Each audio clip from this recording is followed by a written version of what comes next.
आज हम पढ़ेंगे सेल साइकिल के बारे में। हमने जो प्रीवियस क्लासेस की सीरीज की है वो बिल्कुल इंटरकनेक्टेड है। सबसे पहले हमने सेल के बारे में क्लास की, तो हमने देखा कि सेल का स्ट्रक्चर क्या है और सेल के फंक्शन क्या है, फिर सेल के अंदर क्या क्या चीजें होती हैं, और उन हर चीज को हमने one by one individual class में वन बाय वन पढ़ के उसका स्ट्रक्चर कैसा है और फंक्शन डायग्रामेटिकली हमने सबको देखा। ठीक है, उसके बाद क्या है कि हमने सेल थ्योरी के बारे में पढ़ा कि सेल थ्योरी सेल को कैसे डिफाइन करती है, उसके अकॉर्डिंग सेल की कैसा होना चाहिए। उसके बाद हमने कहा कि ऑर्गेनिज्म जो है यूनिसेलुलर और मल्टी सेलुलर, तो उस सेल के प्रोकैरियोटिक और यूकैरियोटिक सेल में डिफरेंस देखा हमने कि प्रोकैरियोटिक सेल के कौन से ऑर्गेनिज्म है और यूकैरियोटिक सेल के कौन से ऑर्गेनिज्म हैं। फिर हमने अब हम शुरू से ये बात कर रहे हैं कि सेल डिवाइड करता है, सेल डिवाइड करता है, सेल डिवाइड करता है। अब हम इस डिवीजन फेज में आते हैं। इसमें देखते हैं कि अब ये सेल, क्योंकि ये सब चीजें तो हो गई, अब ये सेल जब डिवाइड करता है तो वो क्या प्रोसेस है, ठीक है, वो कौन सा तरीका है इसको डिवाइड करने का और अपने ही जैसा सेल बनाने का। तो आज उसके बारे में हम पढ़ेंगे। उसको कहते हैं सेल साइकिल, क्योंकि ये इवेंट ही ये साइकिल, एक सेल है, खुद को डिवाइड करेगा और दूसरा सेल बनाएगा, फिर वो सेल खुद को डिवाइड करेगा, फिर तीसरा सेल डिवाइड। तो इसी तरीके से ये हर बार उसको डिवाइड करने के लिए उसी रास्ते को इख्तियार करना पड़ता है। यहाँ से निकलता है, यहाँ से वापस होके फिर यहाँ पहुंचता है, फिर यहाँ से ये निकलेगा, फिर यहाँ से वापस जाके फिर यहाँ पे पहुंचेगा, तो इसको कहते हैं सेल साइकिल। ठीक है, तो अभी हम देखेंगे सेल साइकिल के बारे में।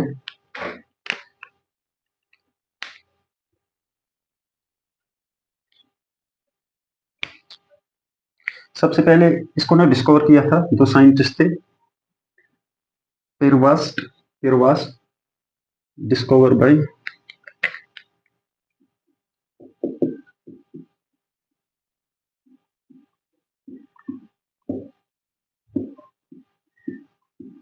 पेरवास्ट एंड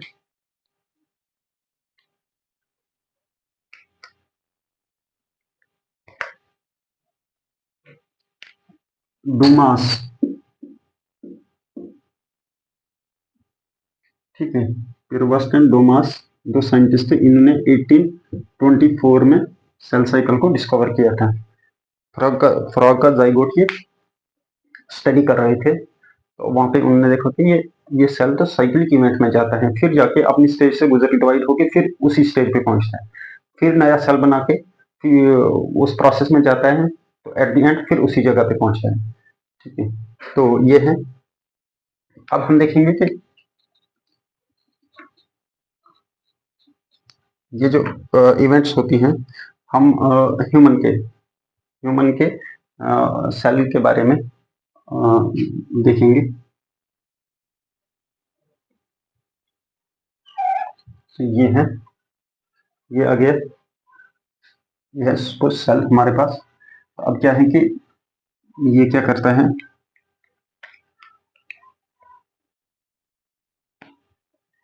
ये इसकी कुछ स्टेजेस हैं।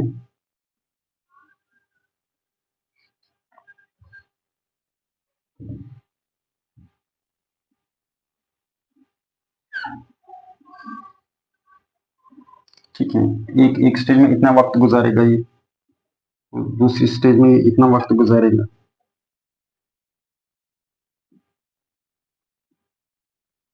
तीसरी स्टेज में ये इतना वक्त गुजारेगा। ठीक है, आई समझ।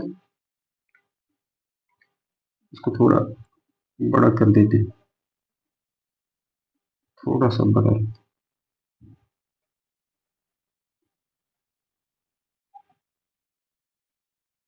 फिर उसके मुकाबले में हो जाए।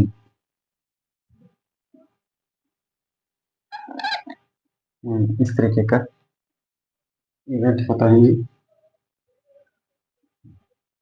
ये ना टाइम स्पेसिफिक होता है, अपनी स्टेज का उतना ही टाइम ही यूज करते हैं, लेकिन चलो ये काफी है अभी।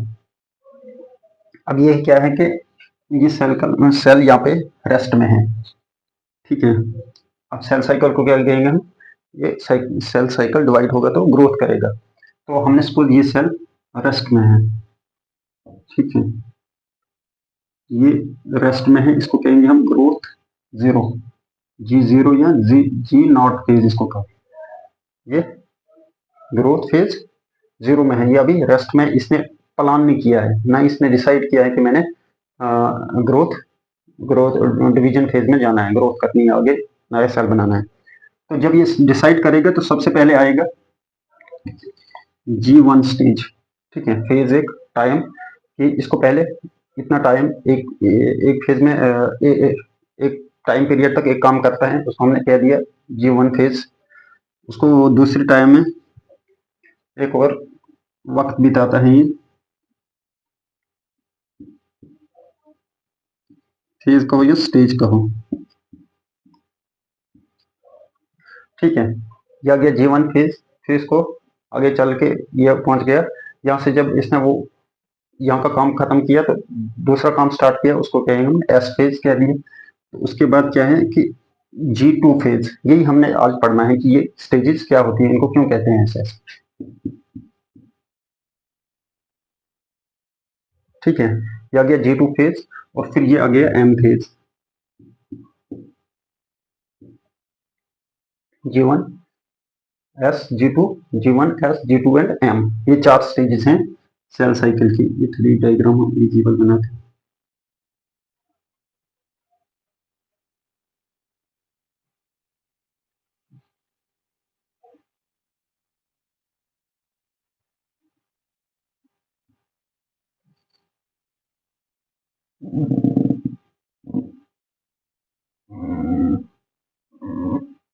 ये आ गया स्टेजेस। अब इसमें ना ये टाइम थोड़ा टाइम लगता है इसको अपनी अपनी स्टेजेस में। तो ये G1 अगर टाइम देखेंगे तो ये 11 घंटे की होती है तकरीबन, 11 और,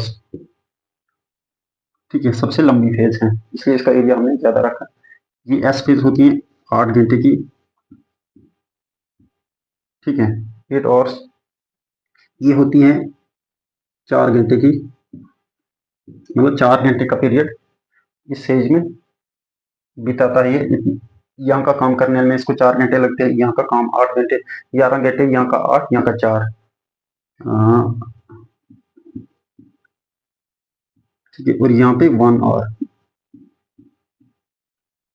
ठीक है, यहाँ पे 1 घंटा लगता है। हालांकि सबसे बड़ा जो काम होता है सबसे ज्यादा, तो वो इसी स्टेज में होता है।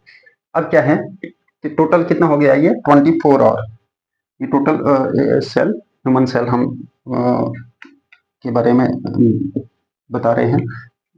लमसम सेम होता है, ये थोड़ा सा ऑर्गेनिज्म टू ऑर्गेनिज्म वेरी करता है, लेकिन हम मैमलियन या ह्यूमन की बात करेंगे तो ये 24 घंटे में अपना डिवीजन वो प्रोसेस पूरा करता है।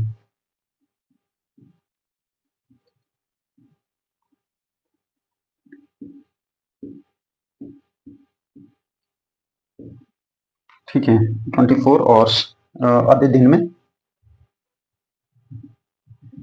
ये अपना साइकिल कंप्लीट कर लेता। ठीक है, अब इसमें इन स्टेजेस में होता क्या क्या है, ठीक है, होता क्या है। अब इसमें क्या है कि एक सेल है, ये अभी रेस्ट में था, ठीक है, ये रेस्ट में था, तो इसने इसको कोई परवाह नहीं थी डिवीजन करने की या कुछ करने की, ये साइलेंट था। तो फिर इसने डिसाइड किया कि अब मुझे जाना चाहिए, मुझे डिवाइड करना है, ज़रूरत है सेल ग्रोथ की, सेल इंक्रीज होने की, सेल का नंबर बढ़ाने का, तो मुझे जाना चाहिए डिवीजन फेज में, डिवाइड करना चाहिए। तो जब इसने प्लान था किया डिवाइड करने में, तो ये एंट्री भी कर ली इसने, एंट्री कर ली सेल में कि अब वहां से अपनी जगह से ये चल पड़ा कि मैंने डिवाइड करना है। अब आप जब देखेंगे ना कि ये डिवाइड बोल रहे हैं, सेल डिवाइड करना है, डिवाइड करना, डिवाइड करना, ये तो हो रहा नहीं है, ठीक है। 11 घंटे हो गए, सेल ने हमें नया सेल नहीं दिखा, फिर 8 घंटे भी हो गए, हमें नया सेल नहीं दिखा, फिर 4 घंटे और हो गए तो हमें सेल नया नहीं दिखा, फिर 1 घंटे के बाद हमने देखा कि बिल्कुल वो इवेंट भी हो रहे, क्रोमोसोम भी हमें दिखने लगे हैं, और सेल डिवाइड होता हुआ यहाँ तक के 2 सेल भी बन गए। अब ये जो एरिया, ये जो इतना टाइम पीरियड था, ये कहाँ था? ठीक है, इतने टाइम पीरियड तक सेल कहाँ था? तो वो फिर अचानक से 1 घंटे में सेल ने डिवाइड कर दिया। तो इसको कहते हैं हम इंटरफेस, मतलब यहाँ से इंटर हो गया था ये। ठीक है, अब ये वो प्रोसेस में चला था, ठीक है, डिवाइड होने के लिए, एट द एंड जाके ये डिवाइड हुआ। ठीक है, तो अब क्या है कि इस इन सभी स्टेजेस के अंदर ये क्या कर रहा था? उस सेल के साइकिल के अंदर था। ठीक है, उसके काम कर रहा था। तो ये सेल साइकिल में एंटर हो गया था। तो इसको कहते हैं हम इंटरफेज। इंटरफेज, ठीक है, इंटरफेज याद रखना। ये 2 स्टेजेस हैं सेल साइकिल की। ठीक है, एक है इंटरफेज। इंटरफेज में कौन कौन सी स्टेजेस आती हैं आपने खुद देख लिया। अब G1 आती है, S आती है, एंड G2 फेज। अब इसको क्या कहेंगे? ये अभी इंटरफेज में था, तो ये यहाँ पे क्या, इसको क्या कहेंगे? क्योंकि यहाँ पे डिवाइड हो गया। ठीक है, यहाँ पे सेल ने अपना जैसा दूसरा सेल बना लिया, इसको कहेंगे डिवीजन फेज।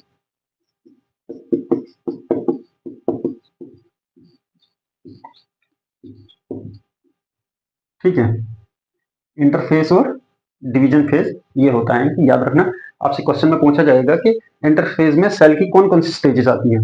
तो ये सेल की ये 3 स्टेजेस आती हैं, G1, S एंड G2।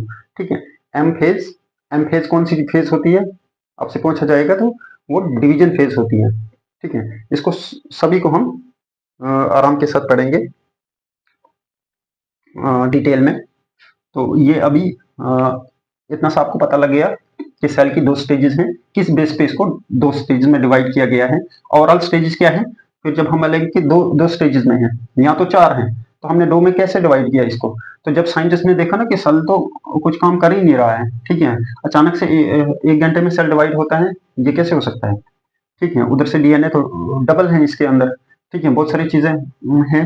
तो फिर जब उन्होंने डिटेल में देखा कि ये सब चीजें अभी तक मतलब हमें डिवाइड होता हुआ नहीं दिखेगा, हालांकि काम पूरा कर रहा था, ये प्लान में लगा था, अपना काम कर रहा था, अपना मटेरियल जमा कर रहा था। ठीक है, अपना सीक्वेंस बना रहा था। तो इसको कह दिया कि इंटरफेज में, तब तक ये इंटरफेज में है, अचानक से फिर इसने डिवाइड करना स्टार्ट कर दिया। उसको हमने किया एम फेज। एम फेज होता है माइटोसिस फेज। ठीक है, फिर हम माइटोसिस और मियोसिस दोनों डिटेल में पढ़ेंगे, 1 बाय 1 2 क्लास में। तो अभी का हम इन फेजेस के बारे में पढ़ेंगे। ये है फिर इंटरफेज और डिवीजन फेज का मतलब। डिवीजन में सिर्फ एम फेज आती है। ठीक है, एम फेज में माइटोसिस एंड मियोसिस। ठीक है, अभी हम 1 बाय 1 देखेंगे कि ऐसा क्या होता है कि ये आयन इतना खाता है। ठीक है, सबसे पहले हम देखेंगे G0 phase, G0 phase, G1 phase. यहाँ पे क्या होता है? यहाँ पे क्या होता है? सेल को डिवाइड करना है, तो जब भी कोई नया काम करना होता है तो उसके लिए क्या चाहिए? हमें प्लान तो चाहिए, प्लान के साथ हमें वो मटेरियल भी होना चाहिए, वो सोर्स भी होना चाहिए, ताकि वो काम हो जाए। तो यहाँ पे क्या होकर है? सेल, हम मोटी मोटी बातें कर रहे हैं कि जब यहाँ पे होता है तो सेल को क्या करना है? प्रोटीन्स बनानी है। क्योंकि यहाँ S phase means synthesis phase, यहाँ पे डीएनए सिंथेसाइज होता है। जी फेज मीन्स गैप फेज या ग्रोथ फेज 1। ठीक है, गैप बोलो इसको या ग्रोथ बोलो, हम लिख लेते हैं।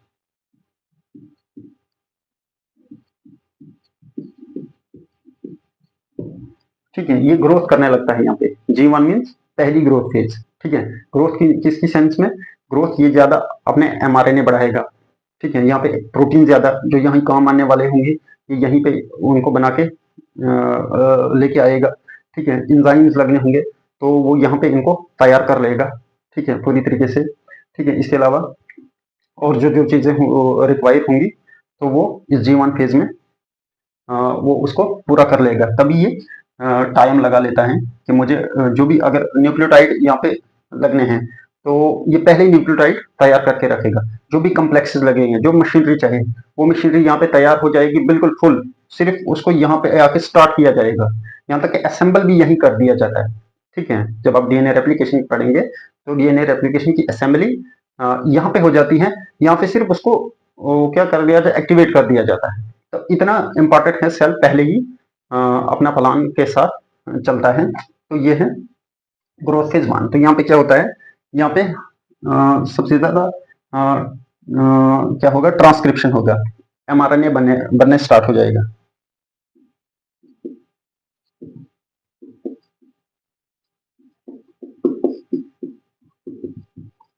हाई ट्रांसक्रिप्शन रेट, ठीक है। ट्रांसक्रिप्शन रेट मतलब आरएनए बनेगा, एमआरएनए बनेगा। ठीक है।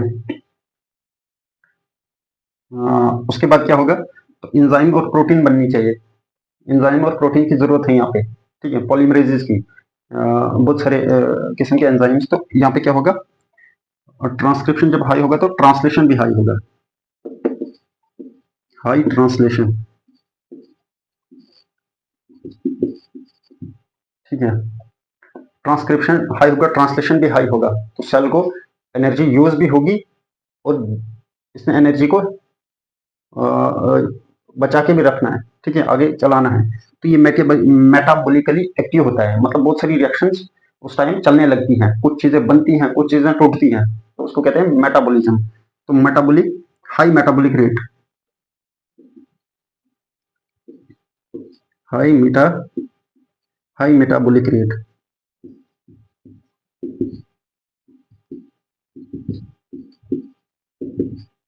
ठीक है।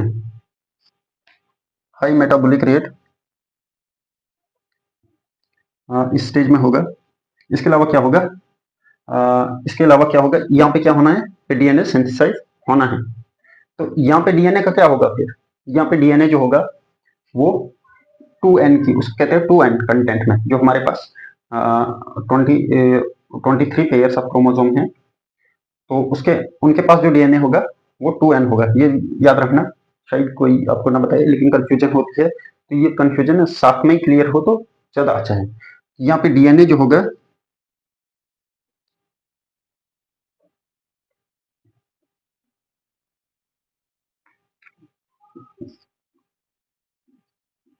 डीएनए का कंटेंट, डीएनए कंटेंट कितना होगा, उसको कहेंगे हम 2n, स्मॉल n से डिनोट किया जाता है। अब क्रोमोसोम कितना होगा, number of chromosome, chromosome, chromosome का कंटेंट, तो टोटल क्रोमोसोम का मास कितना होगा यहाँ पे। तो नंबर्स की बात नहीं कर रहे हैं हम, नंबर्स उसी में आ जाते हैं। ठीक है, नंबर्स उतना ही होंगे, कितने, 46, यहाँ पे ईयर्स 23। तो ये भी 2n होंगे, 2n। ठीक है, याद रखना ये 2n। अगर आपको ये जरूरी है याद रखना, कहीं पूछा जाएगा ना तो आप इसको बोलेंगे हमने रेप्लिकेशन के साथ पढ़ेंगे, या ये सेल साइकिल में पढ़ा था, या ग्रोथ में पढ़ा था, या कहाँ पे पढ़ा था। तो यहाँ पे ये चीजें याद रखनी है, क्योंकि हम सीक्वेंस में इनको क्लियर कर लेंगे। ठीक है, इसको लिख लेते हैं हम, डीएनए 2n, डीएनए 2n। ठीक है, अब क्या है, ये है काम होते हैं ये किसके, G1 स्टेज के, G1 स्टेज के, याद रखना। ये इतने से इतना ही काफी है, इसी में सब चीजें आ जाती हैं। तो ये G1 स्टेज के क्या है, काम है। अब उसके बाद आ गए हम एस फेज में, और इसका टाइम कितना है, ठीक है, 11 आवर्स।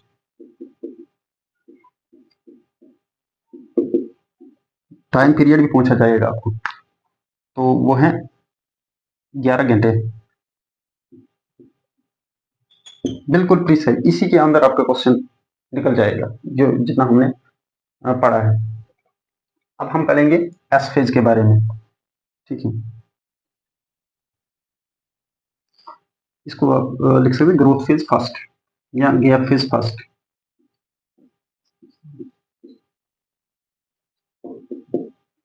तभी इसको G1 कहा जाता है।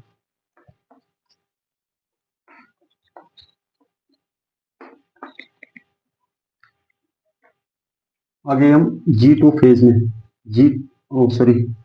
G1 के बाद आता है S फेज। ठीक है, हम ऐसे ही पढ़ेंगे और याद रखना ये सेल चलेगा भी हमेशा ऐसे ही चलेगा सेल। ठीक है, अब जब ये एक्सपेरिमेंट किया है ना साइंटिस्टों ने कि एक सेल को स्टेज को दूसरी सेल की स्टेज में इसको इसके साथ मिक्स किया है, इसको इसके साथ मिक्स किया है, तो कभी सेल ने इंटरफेयर नहीं किया है, वो इसी सीक्वेंस में चला है। अगर इसको इसको यहाँ पे डाला है तो इसने पहले अपना काम करा है, स्टार्ट किया है, उसके बाद यहाँ का काम किया है। ठीक है, इसी तरीके से इसको यहाँ पे, तो इसने पहले यहाँ का काम कंप्लीट किया है, फिर यहाँ का किया है, तो ये G1S G2M इस स्टेज में चलेगा। ठीक है,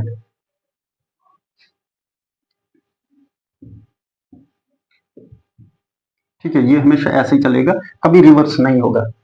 ये बात भी आपसे पूछी जाएगी, लेकिन छोटे एग्जाम्स में नहीं पूछेंगे, ये बड़े एग्जाम्स में पूछते हैं।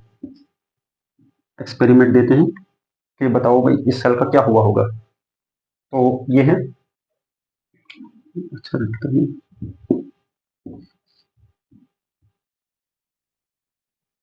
ये ऐसे ही याद रखना, ये हमेशा मूवमेंट।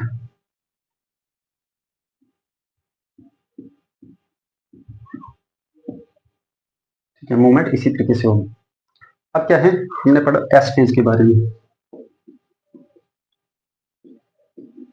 एस फेज को कहते हैं सिंथेसिस फेज।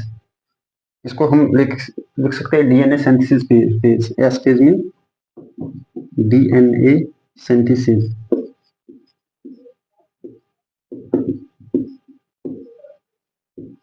ठीक है, डीएनए सिंथेसिस फेज। तो आपने देख लिया कि वहां से स्टार्ट होके, वहां से तैयार होके आ गया है यहाँ पे डीएनए सिंथेसिस करने के लिए। तो इसको क्या कहेंगे, यहाँ पे क्या होगा, डीएनए रेप्लिकेशन होगी।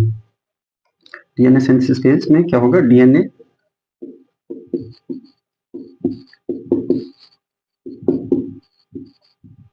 रेप्लिकेशन।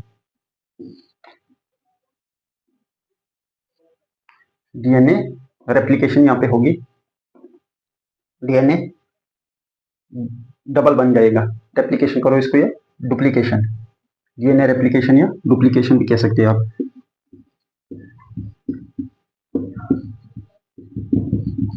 मतलब डीएनए डबल होगा, क्योंकि हमने सेल थ्योरी में पढ़ा है कि हर सेल वो है जिसके पास इंफॉर्मेशन हो।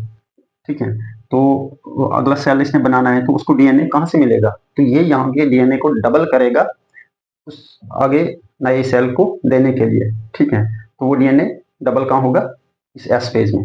वो कैसे होगा कि वैसे ही ये पहले वाले डीएनए को देख के वो नया डीएनए सिंथेसाइज होगा, ये प्रिपेयर होगा, उसी कहते हैं S phase, DNA synthesis phase. और यहाँ पे डीएनए के साथ क्या होगा, आगे जाके जो काम होने हैं वो यहाँ पे भी स्टार्ट हो जाएंगे। ठीक है, यहाँ पे सेंट्रियोल डिवाइड होगा।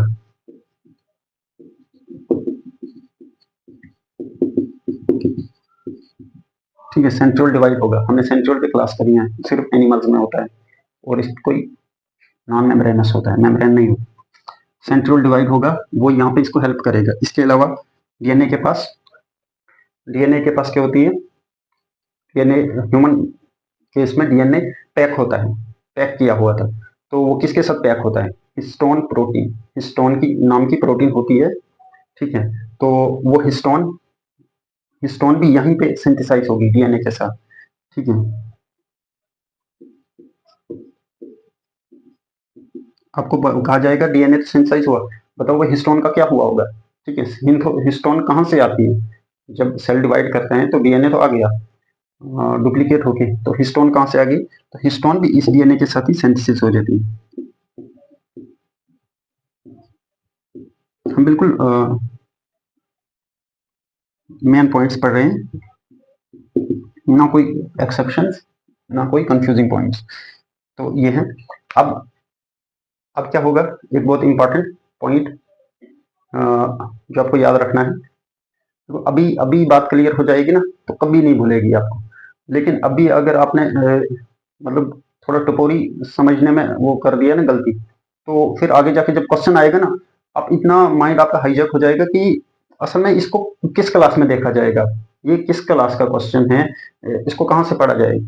ठीक है, तो इसलिए कि जगह जब आप एक बार पढ़ रहे हैं तो ठीक है, उस चीज को, उस इंफॉर्मेशन को उतना अपने माइंड में रख लो, और सीक्वेंस के साथ।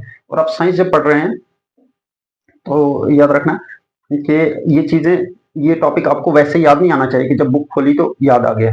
अब हमने सेल साइकिल, ये साइंस ओवरऑल हमारी बॉडी के बारे में है, नेचुरल प्रोसेस के बारे में, नेचुरल लॉज के बारे में। यहाँ आपको फिजिकल फिनोमिना दिखते हैं या हमारी बॉडी के बारे में। तो ये जरूरी नहीं है कि आपको जब आप टॉपिक पढ़ेंगे तो ये आपको साइंस या अपना टॉपिक याद आ जाएगा, तो ही उस चीज उस टॉपिक के बारे में आपके जहन में चीजें याद आना स्टार्ट हो जाएंगी।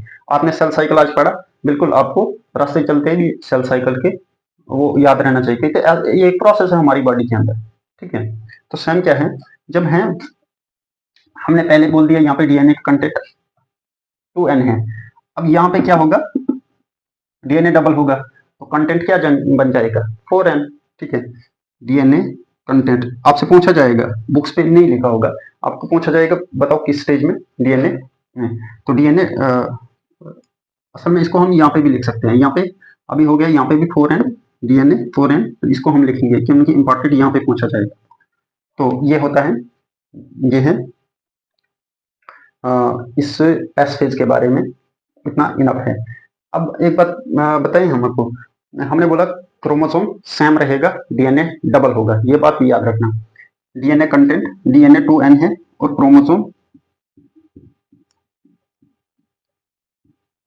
क्रोमोसोम भी 2n होगा। ठीक है, क्रोमोसोम 2n होगा। यहाँ पे डीएनए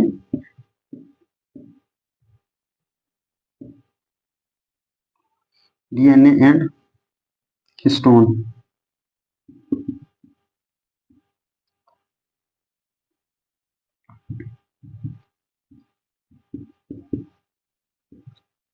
हिस्टोन की सिंथेसाइज होगी, और सेंट्रियोल, इसको ऐसे ही रख लो आप।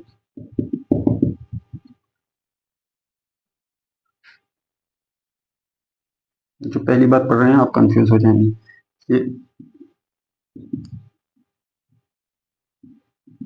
ठीक है, सेंट्रियोल डीएनए हिस्टोन का याद रखना, और डीएनए यहाँ पे 4n बन जाएगा।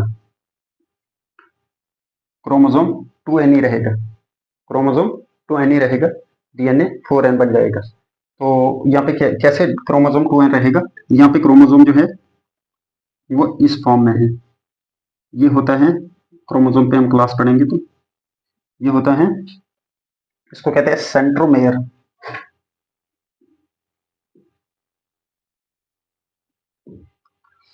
स्ट्रक्चर ही क्यों ना हम, यहाँ पे क्रोमोसोम ऐसे हैं।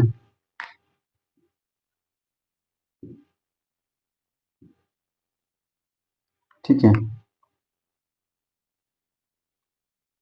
ये बीच में जो है ये क्रोमोसोम, इसको कहते हैं सेंट्रोमेयर, ये क्रोमोसोम के बीच का पार्ट है सेंटर में। ये क्रोमोसोम है, ये क्या है, क्रोमोसोम सिंगल है और इसका सेंट्रोमेयर से अटैच है। ठीक है, और डीएनए इसका क्या है, 2n है। इसके अंदर जो डीएनए है वो कितना है, वो ये डीएनए इसके साथ पैक है। अब ये इसने बाहर से ऐसे बना दिए। ठीक है, अब क्या है कि डीएनए इसके पास 2n है, यहाँ पे आ गया।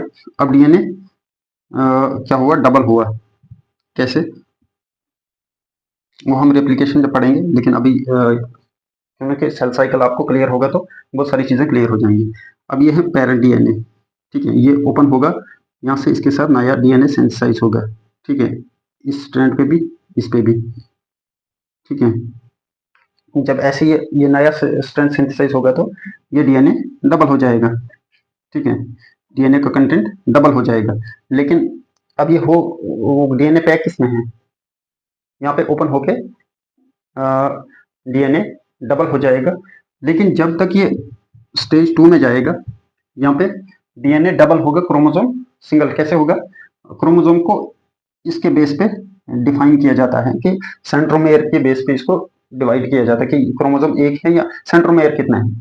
ठीक है, सेंट्रोमेयर के साथ अटैच डीएनए कितना है। ठीक है, तो अगर सेंट्रोमेयर एक है तो उस बेस पे कहेंगे हम कि एक ही है।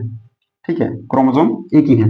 अब यहाँ पे क्या होगा कि डीएनए डबल हुआ, तो ये था पहले डीएनए, ये G1 फेज का क्रोमोसोम, ठीक है, इसके साथ अटैच था, ये था सेंट्रोमेयर। अब यहाँ पे डबल हुआ तो ये फिर से इसी सेंट्रोमेयर के साथ ये क्रोमोसोम होगा, ठीक है, इसी सेंट्रोमेयर के साथ ये डीएनए डीएनए कंटेंट डबल होगा। तो अब क्योंकि सेंट्रोमेयर एक ही है तो इसको हम कहेंगे एक ही क्रोमोसोम, इसको भी एक ही क्रोमोसोम कहेंगे सेंट्रोमेयर के बेस पे, इसको भी हम एक ही क्रोमोसोम कहेंगे। और डीएनए लेकिन यहाँ पे सिंगल है, 2n है, यहाँ पे है 4n, ठीक है, 2n प्लस 2n 4n, ठीक है, यहाँ पे डीएनए 4n डीएनए।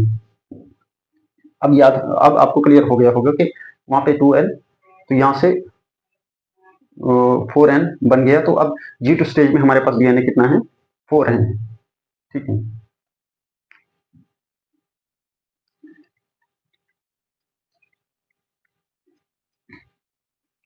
अब S फेज के बाद क्या आता है, G2 phase, G2 phase, gap phase 2 या ग्रोथ फेज 2, याद रखना एस फेज के टाइम कितना है, 8 घंटे, इसका 4 घंटे।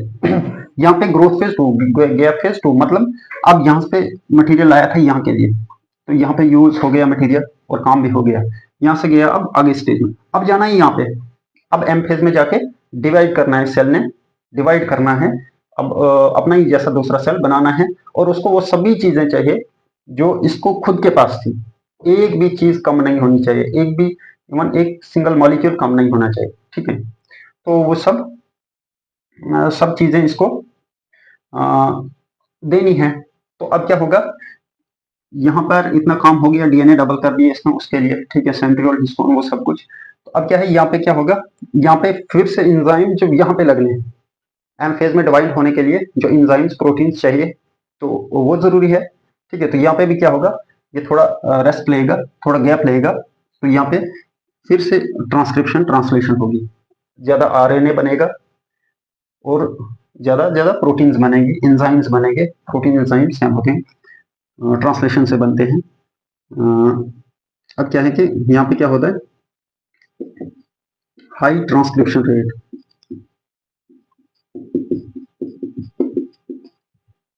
हाई ट्रांसक्रिप्शन रेट, ठीक है, और क्या होगा, ट्रांसक्रिप्शन, हाई ट्रांसलेशन, जब आरएनए चाहिए तो आरएनए आगे जाके डिमांड करेगा कि आरएनए तब तक बेकार है जब तक ना उसकी प्रोटीन बनेगी, तो प्रोटीन कैसे बनेगी, ट्रांसलेशन से, हाई ट्रांसलेशन,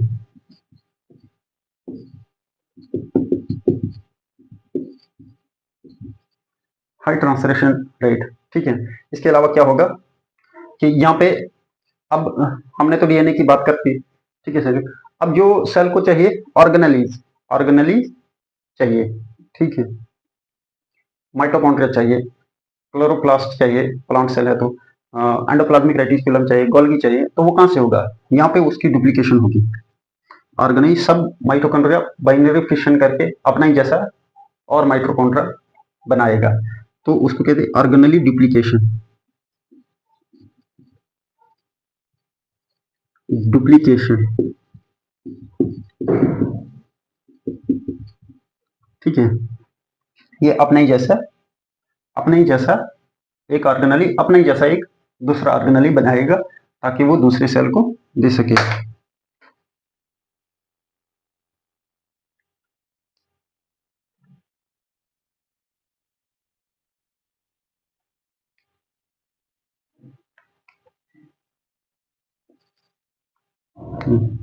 अब क्या है, ऑर्गेनली डुप्लीकेट होगा, या इसको मल्टीप्लिकेशन भी कह सकते हैं, ऑर्गेनली डुप्लीकेशन या मल्टीप्लिकेशन, ठीक है। बस और क्या होगा, इंक्रीज हो जाएंगे मैक्रोमॉलिक्यूल, ठीक है, MSCRO वो इसी में आ जाते हैं, लेकिन चलो रख लो, आपको कहीं बुक में मिलेगा तो आप कंफ्यूज होंगे। यही प्रोटीन्स, कुछ प्रोटीन्स और डीएनए प्रोटीन्स, एंजाइम्स वगैरह, मैक्रो मैक्रो मॉलिक्यूल मल्टीप्लिकेशन लिख सकते हैं आप।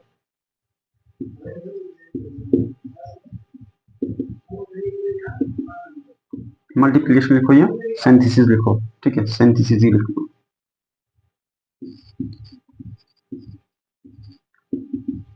ठीक है, मैक्रोमोलिक्यूल सिंथेसिस। और सबसे important point DNA content,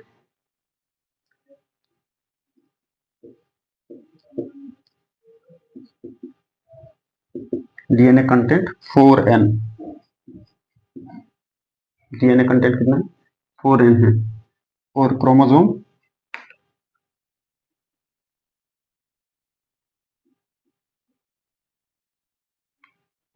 2n है, क्रोमोसोम 2n है। क्यों? क्योंकि सेंट्रोमेयर दोनों के साथ एक ही है, ठीक है, इसलिए हमने ये भी एक ही क्रोमोसोम है, ये भी एक ही क्रोमोसोम है, क्योंकि सेंट्रोमेयर एक ही है, ठीक है। ये आ गया G2 फेज का काम, इसका टाइम। अब इसके बाद आ जाता है एम फेज। तो एम फेज एक अलग मियोसिस माइटोसिस बड़ा टॉपिक है, तो उसको हम एम फेज, डिवीजन फेज में पढ़ेंगे। वो इतना छोटा या इतना स्मॉल नहीं है, शॉर्ट नहीं है, तो उसको हम नई क्लास में, अगली क्लास में करेंगे। तो अभी तक लिख लो एम फेज में, एम फेज, ठीक है। इसमें क्या होगा, इसमें होगा साइटोकाइनेसिस, डिवीजन ऑफ साइटोप्लाज्म, ठीक है, साइटोप्लाज्म।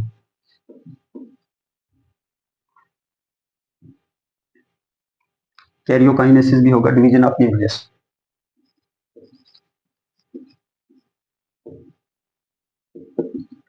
कैरियोकाइनेसिस और साइटोकाइनेसिस,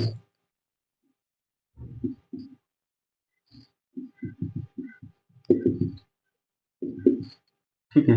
कैरियोकाइनेसिस होगा इसमें और साइटोकाइनेसिस होगा, ये नेक्स्ट क्लास में पढ़ेंगे।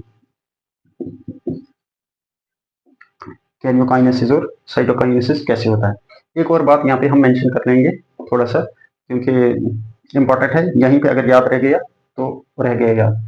अब क्या है कि यहाँ पे क्या है, यहाँ पे ना एक बहुत ही इम्पोर्टेंट ये चलता है कि इतना बड़ा काम होता है, तो इसको तो कैसे ये इतना सीक्वेंस के साथ, जब इतना वो है कि हर चीज प्रिसाइज होनी चाहिए, कोई डिफेक्टिव नहीं होती, डिफॉल्टी नहीं होनी चाहिए, ठीक है, जितना चाहिए उतना ही होना चाहिए, ठीक है, लेंथ ब्रेड्थ वेड्थ जितना आप बदलो, कंसंट्रेशन वो सब, तो उसके लिए तो जरूरी है ना कोई चेक करने वाला हो, कहीं कमी ज्यादा हो, चांसेस हैं कुछ चीज कम ज्यादा होने की, ठीक है। तो उसके लिए क्या रखना है, उस पूरी कमी ज्यादा जो पूरा करने के लिए चेक करने वाले कुछ होना चाहिए, तो इसको कहते हैं चेक पॉइंट्स, चेक पॉइंट्स, ठीक है, सेल साइकिल चेक पॉइंट्स, ठीक है, सेल साइकिल के चेक पॉइंट्स। आपके लिए ये बहुत डिटेल है, लेकिन आपके लिए बेसिक में इतना ही, हम सिर्फ यहाँ पे देखेंगे कहाँ कहाँ पे होता है, ठीक है। तो जब यहाँ पे ये चीजें चाहिए ना, यहाँ पे ये चीजें डुप्लीकेट हो, सब कुछ चाहिए, मशीनरी तैयार होनी चाहिए, तो यहाँ से यहाँ आने के लिए पहले ही देखा जाएगा, क्योंकि बाद में फॉल्ट नहीं होना चाहिए, फिर यहाँ पे जाना चाहिए, यहाँ पे जाना पड़ेगा, क्योंकि ये वाली चीजें यहाँ पे नहीं होंगी। हमने पहले ही बोला कि डीएनए एक सीक्वेंस वे में चलता है, तो यहाँ पे डिफॉल्ट आ जाएगा। इसलिए क्या है कि जरूरी है एक टाइम, और टाइम भी लिमिट है इतने सेल, वरना अगर कोई डिफेक्ट चीज आ जाएगी ना, तो इस सेल को डिग्रेड कर दिया जाएगा, खा लिया जाएगा, एपोप्टोसिस कहते हैं उसको। तो यहाँ पे एक होता है, इसको समझो, ये लाल झंडी है, यहाँ पे इसको रोक दिया जाएगा, चेक पॉइंट, ठीक है, इसको चेक किया जाएगा, उस पूरे काम को, इसके पूरे मटेरियल को, उसके पूरे प्रोसेस को, कि ठीक है कि नहीं, तो इसको कहते हैं G1S चेक पॉइंट,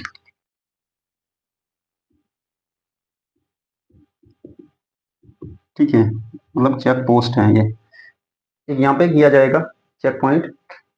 फिर क्या है, फिर यहाँ पे डीएनए सिंथेसाइज हुआ, डीएनए में कोई प्रॉब्लम तो नहीं है, ठीक है, डीएनए प्रॉब्लम तो नहीं है, तो एक चेक पॉइंट यहाँ पे होगा, ठीक है, एस फेज में। इसको ज्यादा नहीं माना वो कहा जाता है, असल में इसको नहीं रखेंगे हम, इसको वो एक जर्नल चेक पॉइंट है डीएनए का, तो हमने पहले लिया G1S चेक पॉइंट। कहाँ है बिटवीन, ये कहाँ है G1 एंड S फेज, ठीक है, G1 और S फेज के बीच में, ये मेजर चेक पॉइंट है।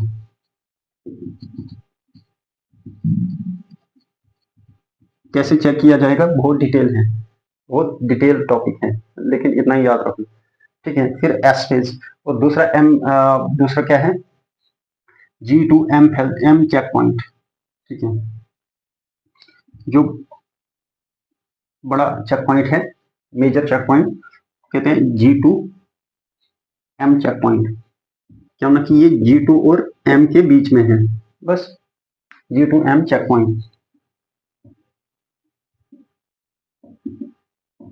क्योंकि अब तो टाइम आ गया है ना कि उसको बिल्कुल अलग कर दिया जाएगा, उसको सेपरेट कर दिया जाएगा सेल को, तो ये जरूरी है कि क्या वो सब चीजें हैं, क्या वो सब चीजें प्रॉपरली अरेंज भी हैं, और सब चीजें वैसे ही हैं कि इस दूसरा सेल भी सरवाइव कर पाएगा, तो वो वहां पे चेक किया जाएगा। अगर प्रॉपर है, ठीक है, तो डिवाइड करने दिया जाएगा, अगर नहीं है तो या तो उसको वो चीजें कंप्लीट करवाई जाएंगी कि ये डिफेक्ट जो है इसको जल्दी जल्दी कंप्लीट करो, तो अगर अगर कंप्लीट नहीं होंगी तो इसको एपोप्टोसिस में भेज दिया जाएगा कि अब तो रहने के लायक नहीं है, तुझे खा लिया जाएगा, खत्म कर दिया जाएगा। तो ये होता है चेक पॉइंट्स का काम, ठीक है। G2M चेक पॉइंट,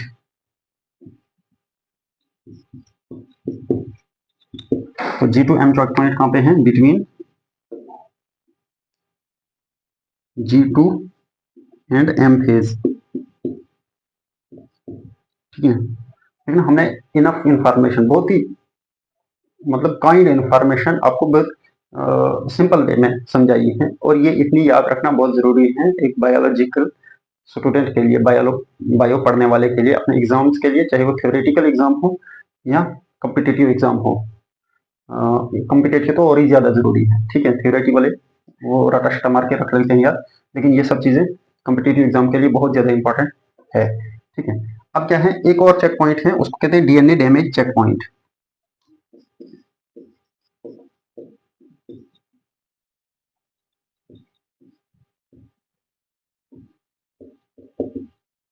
इसको इसको ना बहुत सारे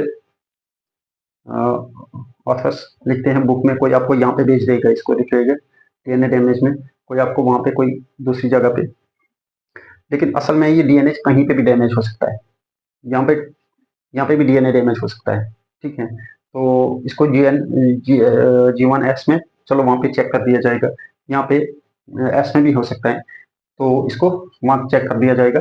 लेकिन असल में अगर यहाँ पे ज्यादा डैमेज हो, अगर यहाँ पे हम लिखेंगे तो इसको ना वहीं रिपेयर कर दिया जाएगा, इसकी रिपेयरिंग वहीं हो जाती है, क्योंकि हमारे पास डिफरेंट काइंड के आरएनए पॉलीमरेजेस हैं, ठीक है।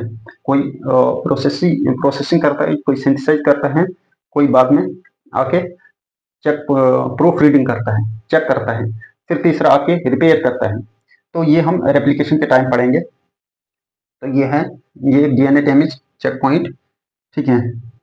अब देखें check DNA content, check DNA content, arrangement, sequence, वो सब चीजें ये चेक करा जाता है, ठीक है। तो वो वहीं पे रिपेयर हो जाता है, ठीक है। एक और चेक पॉइंट होता है, यहाँ पे जब क्या होता है, ये एम फेज में जाएगा ना, तो क्रोमोसोम अब इनको सेपरेट होना है, क्योंकि ये एक तो अपना है, इसको एक उस सेल को देना है, ठीक है।